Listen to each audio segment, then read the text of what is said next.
Bonsoir à tous. Place à l'essentiel sur France 24. À la une attaque de drone meurtrière ce soir dans le nord d'Israël. Le Hezbollah a donc revendiqué ce soir une attaque de drone sur une base militaire du nord d'Israël, près de Haïfa. Et on apprend par ailleurs ce soir que le Hezbollah menace Israël d'autres attaques en cas de poursuite de son offensive au Liban. Le ton continue également de monter entre Israël et le secrétaire général de l'ONU, Antonio Guterres, autour de la présence des soldats de la FINUL dans le sud du Liban. 5 casques bleus ont été blessés ces derniers jours par des tirs israéliens et 2 chars israéliens sont entrés dans une base de la FINUL ce dimanche. Des incidents condamnés par Antonio Guterres et Tanaji.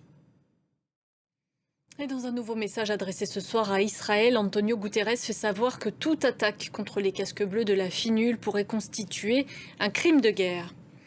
Sur le terrain, les bombardements israéliens au Liban ont poussé de nombreux habitants à fuir le pays ces dernières semaines. C'est le cas de plus de 400 000 réfugiés syriens qui n'ont pas eu d'autre choix que de retourner dans leur pays d'origine.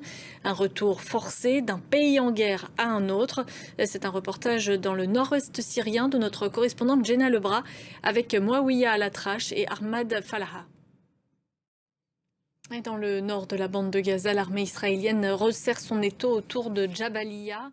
Et puis on apprend également que 15 Palestiniens ont été tués dans le bombardement d'une école abritant des personnes déplacées à Nuseirat, dans le centre cette fois de la bande de Gaza. On apprend qu'aujourd'hui, un homme a été arrêté samedi près d'un meeting de Donald Trump à Coachella en Californie.